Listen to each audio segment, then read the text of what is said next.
Ato yeshiv no avducho tachas hanar. Now allow your servant to be in the place of the youth. Eved ladoni, a slave to my master. Vanar yali mechov, and allow the lad to ascend with his brothers.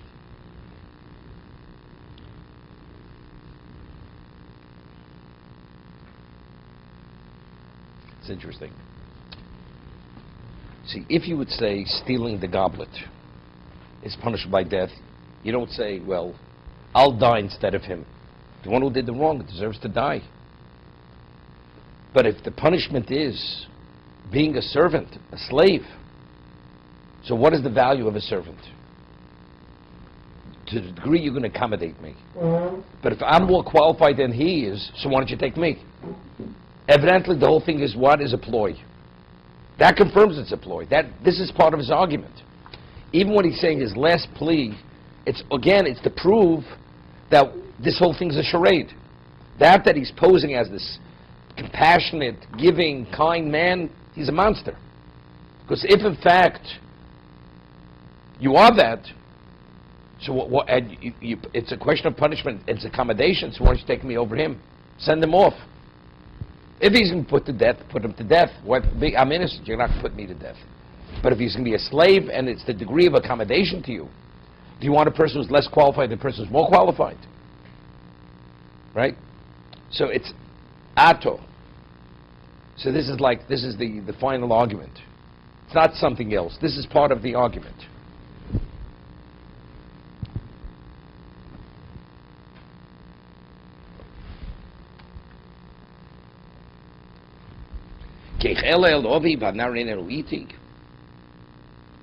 Now he's pulling on his heartstrings. He says, how could I ascend to my father, and the lad is not with me? Pen era v'ro asher yimtzas ovi.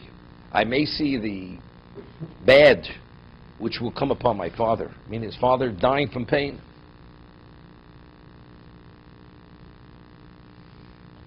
Lo yochel Yosef lesapik. Yosef wasn't able to contain himself. Is it because he became overwhelmingly emotional? Right? Seemingly, you read the story, he hammered him to such a point that he remembered his father and his father's pain, and he's becoming all emotionally impacted here. Nothing to do with this. Because there were people present, and he presented his argument. He's actually revealing and exposing Yosef for who he is. So what happens? So he can't contain himself anymore. He has to reveal who he is, because if he goes further, he's going to actually discredit him for what he's meant to be. I mean, here the man is the provider, food, this and that, famine years. He's this great humanitarian, so to say, and the man's a monster.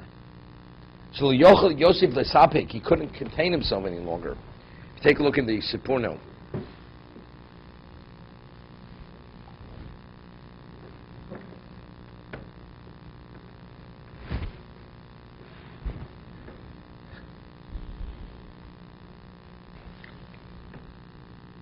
Vayikra, and he calls out, Hotziu kol ish biyodoi. Even though from this next piece, it seems to be he couldn't contain himself emotionally. Because he wanted to reveal himself, and he was holding, and he was going to burst. And therefore he screamed, he says, remove everybody from my presence. Lo omed ish ito b'svad Yosef Elechov. No one stood, lo omad ish ito, no man stood with him, b'svad, when he made himself known to his brothers.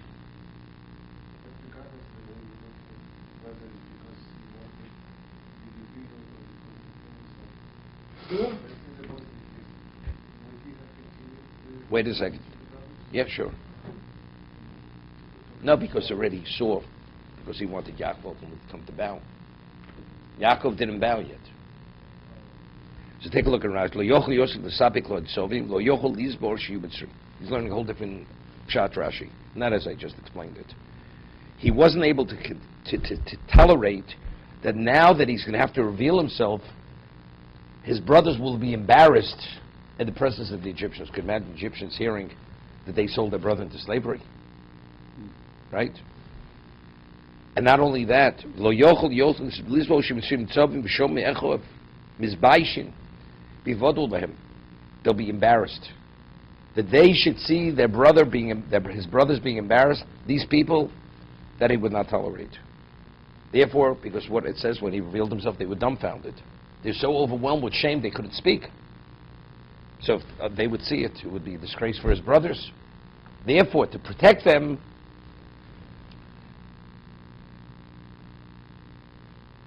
V'yom Yosef Yalechov, excuse me, V'yitin eskol b'vchi. He raised his voice in wailing. He hasn't spoken yet, Yosef. Vayish Mitzrayim, V'yishim Beis Paro. Mitzrayim heard it, means the commoners heard it, and word got back to the royalty, to the house of royalty.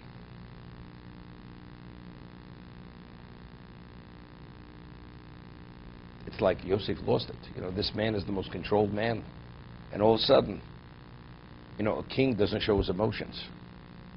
He's a very, you know, everything is very concealed. And here, something's happened, like, you know, he had a meltdown or something. What's going on over here? Vayom Yosef Yalechov, Ani Yosef, Urav Yichoi. I'm Yosef. Is my father still alive? Lo Yochel Echov Let Lanos Oso. His brothers could not respond to him. He nivelu miponov, because they were overwhelmed in his presence. Overwhelmed with what? Bushak, so Rashi says, Busha. Because they were so overwhelmed they couldn't speak because they were shamed. Why? Initially, why did they want to kill him? The way the Sifron learned. Because they believed he was a Rodef. That with all these dreams and with all this tale-bearing, it's to discredit them, that Yaakov should curse them. So if that's the case, he's a Rodef, he's a pursuer. Therefore, if it's a question of life and death, even to great, we have a right to kill him. And they were going to kill him, they put him in the pit, and they sold him to slavery. So now all this suffering, why did he suffer all these years until he arrived at this position? Why did our father suffer all these years? Because their own ego wasn't able to accept that he will dominate them. So now, at this moment, they came to this realization. The word rude awakening is an understatement in terms of what they were experiencing. So they were so overwhelmed, they couldn't speak out of shame at this moment. And we're talking people who had conscience. These people had conscience. Nobody had conscience like the brothers of Yosef. These are the patriarchs of the Shlotim were here. You can believe whatever you believe. Of course they believed. Yeah, but when later you realize that what you believed wasn't L'Shem Shamayim, it was all rooted in your own ego. Right? They figured, Yaakov, Yosef's either putting it over on him or whatever it is, or maybe because his love doesn't allow him to see it, he has a conflict of interest. Yaakov saw it clearly from day one.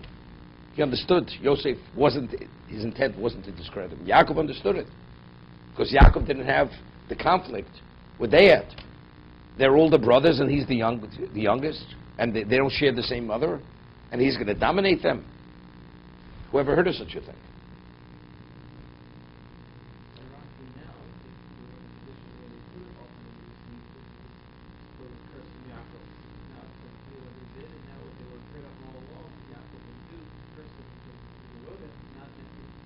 But Yosef never shared it with his father, that they're the ones who sold him to slavery.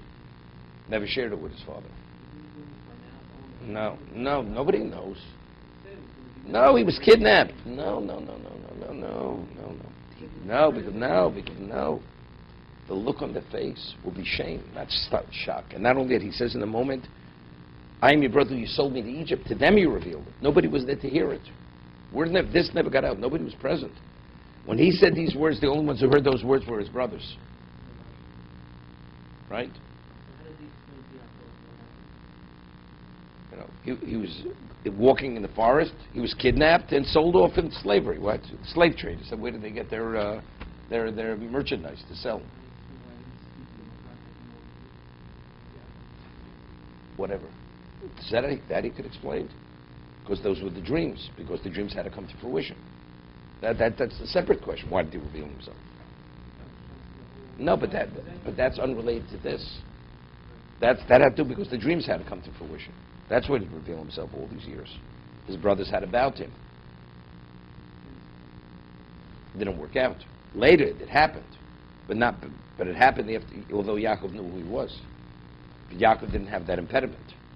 But his brothers had to believe he was the viceroy to bow. If they would have known he was Yosef, they would have never bowed to him. Yaakov bowed because Yaakov had no problem bowing to his son. He's a king, you bow to a king. Even though I'm the father and you're my son, doesn't make a difference. Aren't there other factors, though, that why Yosef didn't come to his father and tell him that he was alive? Concerning that he was concerned that maybe Yaakov really was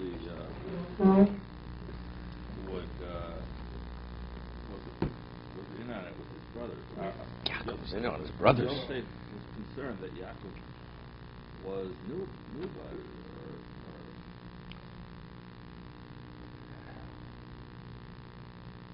How did Yaakov know about it? They knew that his father loved him more than anybody in the world. And the basis for it was because of talebearing to the father and so on and so forth. That Yaakov would curse them and they'd be gone and the new Klausha would come from Yosef. So how did Yaakov know about this? So the main reason why Yosef did not tell his father because he had this prophecy that everybody had to bow to him. Right. That had to be. Exactly.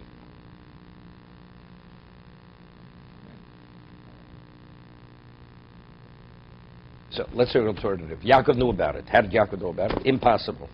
You read the text.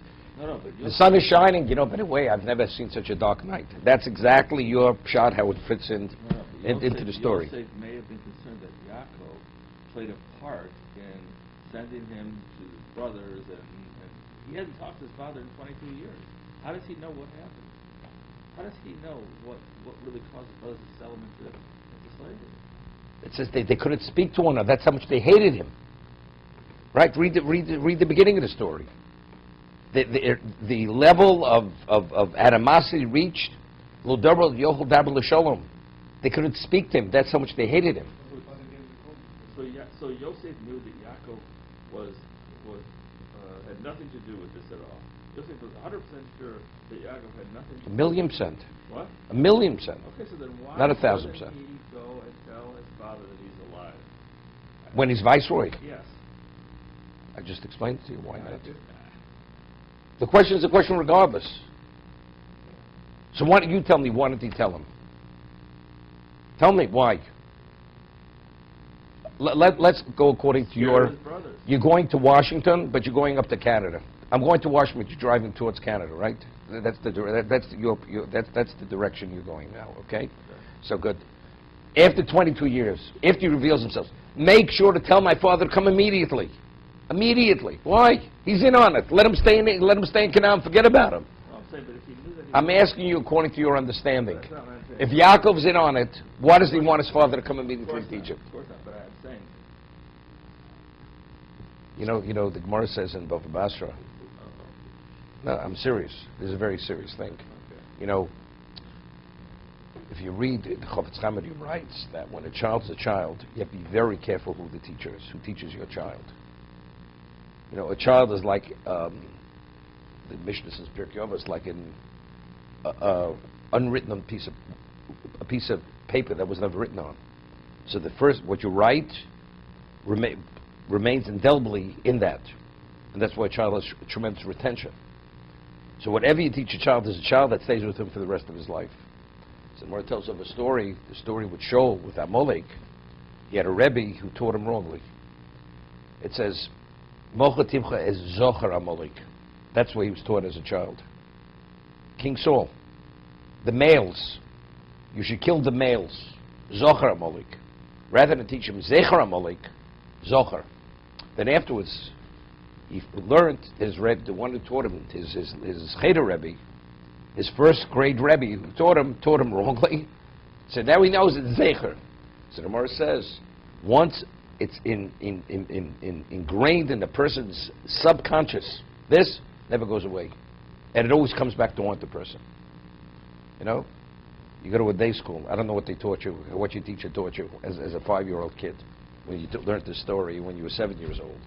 But evidently, as an intelligent person, see, I'm praising you and scolding you simultaneously, there's no way, if you read this, you know, George Washington's white horse, you mean to say he crawled on his hands and knees? You know, it's the same thing.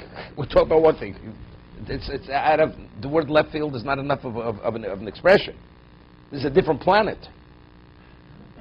But just one more point. Okay, one more point. Okay. One more point. You know, whenever, you know, I love these kinds of things because whenever I have a tremendous portfolio, so when I teach in the future, I always use these as examples of how a person can be totally off. I'm glad I could help. Baruch Hashem. I want to just. So, what about Kibbutz? What about Kibbutz?